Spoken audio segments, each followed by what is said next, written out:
très ravie de vous retrouver. Bienvenue dans ce journal, le sommaire. La campagne électorale a démarré ce jeudi en Guinée au compte des législatives du 16 février prochain. Alors que les candidats aux 2 scrutins s'apprêtent à convaincre des électeurs, les opposants qui les ont boycottés continuent à dénoncer le processus. Le Conseil chrétien de Guinée appelle à une trêve dans le pays. Réunis ce jeudi à la cathédrale anglicane de Conakry, ces leaders religieux anglicans, catholiques et protestants évangéliques appellent à 3 jours de jeûne et de prières collectives la semaine prochaine dans tout le pays. Et puis les vendeurs de métaux usés continuent de dénoncer la mesure d'exportation de la ferraille. C'est une mesure du ministre du Commerce qui entend lutter contre le manque de matières premières pour l'industrie locale. Mesdames et messieurs, bonsoir et bienvenue dans ce journal. La campagne électorale pour les législatives a officiellement démarré ce jeudi.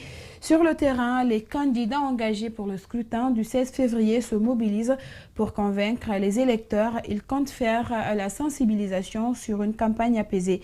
Mariam Fodé Camara et Ibrahima Sori Camara ont rencontré certains candidats et suivaient. Cette campagne s'étend du 16 janvier au 14 février prochain. C'est le moment pour les candidats de dérouler leur projet de société devant les électeurs afin d'obtenir leur voix. Zalikatou Diallo est tête de liste du parti au pouvoir. Pour sa campagne, elle envisage le porte-à-porte pour convaincre les électeurs. Les meetings géants sont bien, mais le travail de fond, c'est ce que je viens de vous dire. Il faut travailler sur le terrain, le porte-à-porte. Les bulletins nuls sont vraiment un défi qu'il faut relever. Et ça aussi, c'est la campagne de proximité, campagne porte-à-porte pour sensibiliser les militants. Toutes les stratégies sont bonnes pour atteindre son objectif.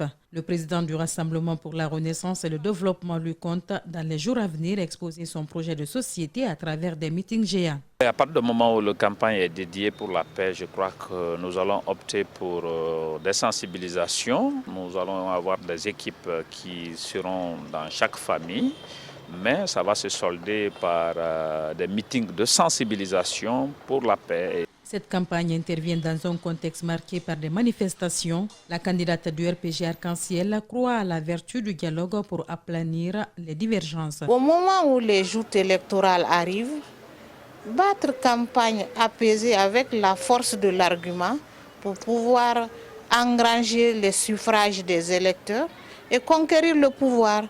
Mais au moment où une équipe est au pouvoir, privilégier l'intérêt supérieur de la nation.